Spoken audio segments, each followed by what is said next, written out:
Hey everybody, I have this 2013 Volkswagen Beetle. I am working on the front and rear rotors and pads. So I'm only going to show you on this side, left side of the rear and front, and the other side is basically the same. As you see in my videos, mostly every brake pad service does require these tools. And especially when you have a Volkswagen, Toyota, Chevy, so you can get this set. Comes with all of them. And makes your life so much easier. Now this bolt here might be stubborn when you try to take it out, and all you could do is hit it with a hammer, the surface of it, a few times. Make sure not to damage this, and that will knock all the rust loose around it. Doing so will allow it to be removed easily. There you go. I already had to tap it a couple times. So when it comes to the back bolts for the caliper, you would need an Allen head, and the number for the Allen head is 7. You can definitely get an entire set, which is so much easier because if you have Volkswagen, you can use these basically everywhere. You need a whole set of Allen heads. So I will put a link down for you to just click and buy. So let's get started. I am using air ratchet. You definitely don't need to use air ratchet. You can use your hand ratchet. Works just fine. Once you get them opened, one thing you need to do is get yourself a flathead screwdriver and pry these threads back a little bit. There you go, like that. That will release the pin completely and the caliper won't be stuck. And then next thing forward here, you got to remove these clips here. See that? So they are. It's a little bit. There you go. Now the caliper is completely free. Let's see how bad it's rusted. I have to do the same thing to the bottom of the bolt with the screwdriver. So as soon as you get that one out, you can take your screwdriver, basically pry the caliper from the bottom. There you go. Caliper's out. Ta-da.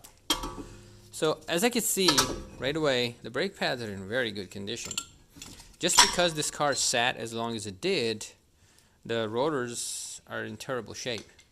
At the caliper, so we're gonna need to press the caliper back in. I can share with you a link for the tool that I use, and it makes my job so much easier. Now to remove this, you have one bolt here and one bolt right here.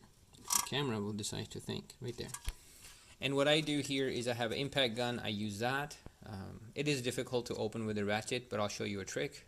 So to open with a ratchet, what you do is you basically get your ratchet in there, socket, and I tap right here like this, and you hit it and it gets loose.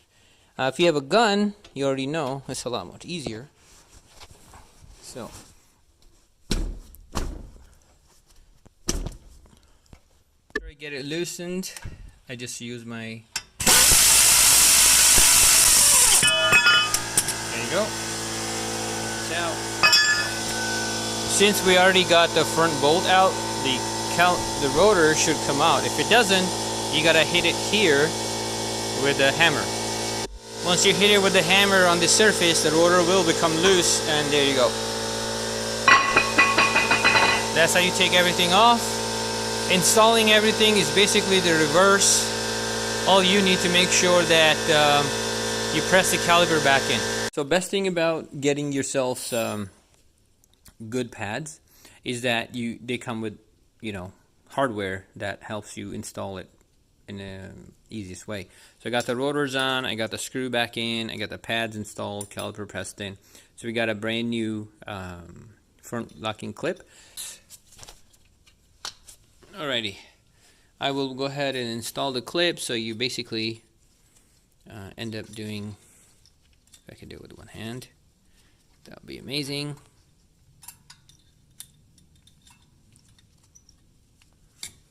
There.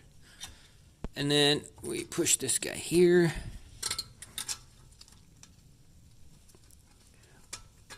There we are. Perfect. Make sure they're in, and you're all set for the front. I'm going to put the wheel back on and get to the back. So I just got the rear wheel off. Looks like we have the same scenario here. We're going to change the rotors. Still we need the same tool to open the bolt here for the calipers to get the rotor separated. Now this right here would require different tools to get to, and I'm going to share with you right now, see what we're going to end up doing. Alright, so right here we have, I think, 13mm socket, or you can use a ratchet to open it, whatever works for you. Same goes at the bottom. This one you cannot get away with just removing one bolt. You have to remove both bolts. If you watched my other videos, you would notice how I can do brake pad only, change the brake pad only replacing one bolt. So the rear brake pads do not use a simple tool to press in. They require a tool that pushes in and twists while pushing in. So it goes like this back into the car. And you can tell every time you see a caliper with these notches or 4 notches, that caliper requires pushing in and twisting at the same time. So we would have, when you see this, that means the emergency brake is built into the caliper. And new cars have, instead of manual, they will have electrical motor back there. So principle is the same. You will have to get that tool to push in and twist at the same time. I'll share that with you in a minute.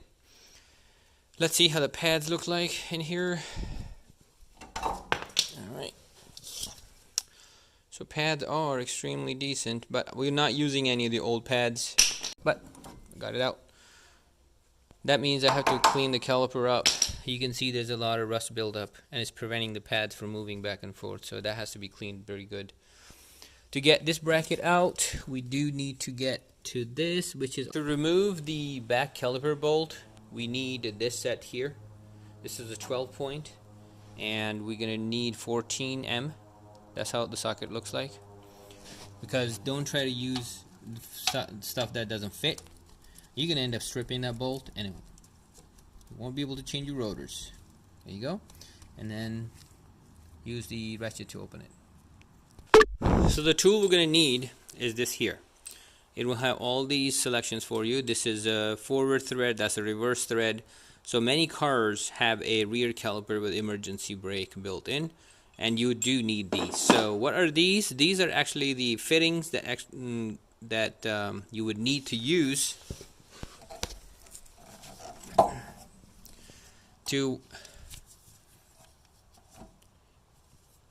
so you can connect them with these notches here, like that. So these two will go in and help you lock in, and when you spin using the other tool, which right here is this tool, it has 2 prongs in the back as well, so they will go back behind that tool and lock in place. So then you would move this one back, secure the caliper in place, and I would need both hands, and then you will turn this, and as you're turning, the caliper will turn, and then you turn this. As you're turning this way, this will push the caliper in, and this will turn the caliper as this is pushing in. This is how it looks like when it's pressed in. You have to make sure the both of the notches are in this position, because back of the brake pad has a little pin on it that slides in to this notch. So that's one thing you have to make sure. So this tool is useful, and it's used for many cars: GMs, Volkswagens, Toyotas, anything with the emergency brake built in. Without that tool, you won't be able to take care of the rear brake pads or rotor replacements.